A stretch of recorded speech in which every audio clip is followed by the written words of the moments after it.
चोरी जारी बदमाशी की कहीं कोई संस्था नहीं खुली हुई, कोई कॉलेज स्कूल नहीं है, कोई उनमें इंस्ट्रक्टर नहीं है, कोई उनको अलग से उनके बारे में किसी को ट्यूशन और शिक्षा नहीं देता है, अपने आप आ जाते हैं।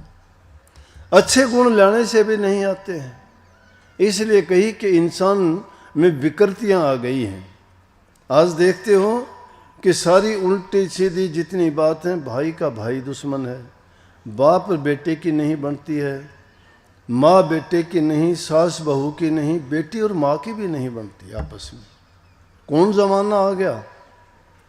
हमारे देश में ये खूबी थी, ये सुंदरता थी, एक परिवार में रहते हुए एक छत के नीचे कितने कितने 100 150 आदमी भी एक ही चूल्हे पे बनी रोटियां पका के खाते थे, एक ही छत के नीचे रहते थे, एक ही बड़े बुजुर्ग का कहना मानते थे, और आपस में जो प्यार दया और एक दूसरे के प्रति उनकी भावना थी वह आज खत्म हो गई।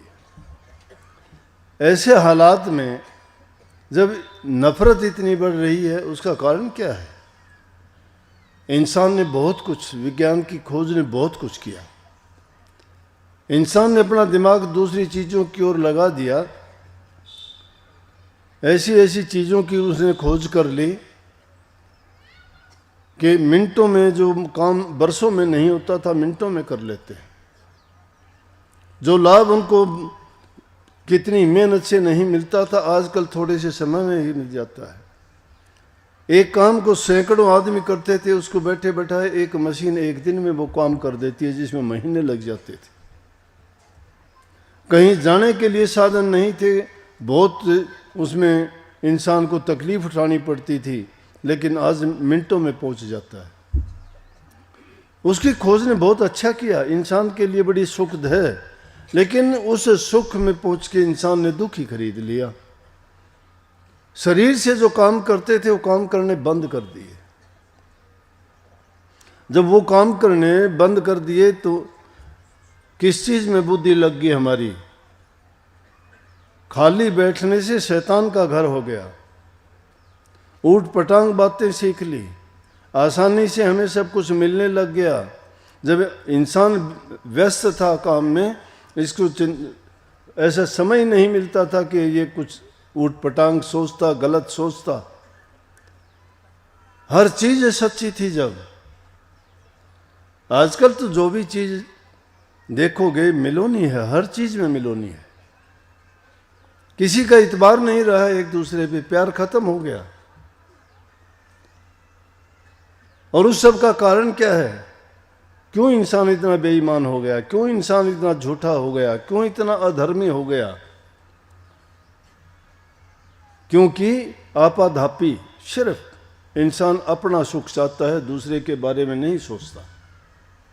अपने लिए हर इंसान जीता है, लेकिन जो दूसरे के लिए जीना सीख जाता है उसको अपनी परवाह नहीं हुआ करती।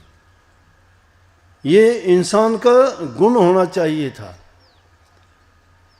ये जो आज हम जानवरों जैसी, पशुओं जैसी आपस में बर्ताव करते हैं, व्यवहार करते हैं, ये तो जानवर और पशु करते थे, इंसान क्यों करते हैं ऐसा? परमात्मा ने तो इंसान को अपना रूप दिया था, इसको ज्ञान बुद्धि विवेक से सुसज्जित किया था, ऐसे ऐसे तोहफे बख्शे थे, और इसको सबसे उत्तम चीज बुद्धि दे के ये कहा था कि अगर अपनी बुद्धि से जो भी करना चाहेगा कर सकेगा, कर्म करने की आज़ादी दी गई, और उससे खोज के तू मुझे भी दोबारा मिल सकता है, और जब दोबारा मिल जाएगा तुझे कहीं जाने की जरूरत नहीं है। लेकिन इंसान ने क्या किया, उस बात को भी भूल गया,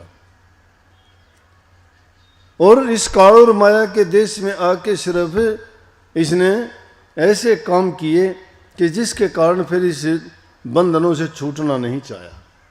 स्वयं बंध जाता है, अपने आप बंधा है, किसी ने बांधा नहीं है, अपने आप बंधे हुए हैं। काफी लोग आके कहते हैं, या उनके घर वाले लेके आते हैं, कहते हैं कि ये शराब पीता है, शराब छूटती नहीं है। ऐसी चीज है कोई? आपको किसने पकड़ा? किसी ने नहीं पकड़ा, आपने उसको पकड़ रखा है। आपने जब पकड़ा था तो छोड़ भी आप ही सकते हो, छोड़ दो। लेकिन क्या है कि आत्मबल नहीं रहा, आत्मविश्वास नहीं रहा। आत्मविश्वास और आत्मबल की बात कहता हूं मैं। आत्मबल कब आता है? जब इंसान सच्चा, अच्छा और सद्गुणों से भरपूर हो जाता है। वो इंसानियत थी, उसको परवाह नहीं होती है, नेकी करना ही उसका धर्म बन जाता है। जो नेकी के रास्ते पे चलता है वो दूसरे का भला करके जो उसको खुशी मिलती है वो और किसी चीज में नहीं है। और सब खुशियों की चीज क्या है कि उसे नाम की भक्ति है। नाम की भक्ति इतनी आसान नहीं है। गृहस्थियों के लिए ये अच्छी बात है कि ये बुरी आदतें छुटवा देते हैं। जो पहले नियम करवाए जाते हैं उन नियमों पर चल के हम बुरी आदतों का त्याग कर देते हैं। तो बुरी आदतें जब छूट जाती हैं तो सद्गुण आने शुरू हो जाते हैं। संतों की शरण में जाओगे, संत तुम्हें यही उपदेश करेंगे।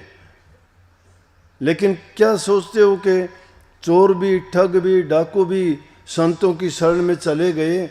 उनमें से कुछ तो जिनका आत्मबल था, आत्मविश्वास था और जिन्होंने अपने जीवन को बदलना चाहा वो ऐसे बदले कि वो तो डाकू से तो महात्मा बन गए, चोर से महात्मा हो गए।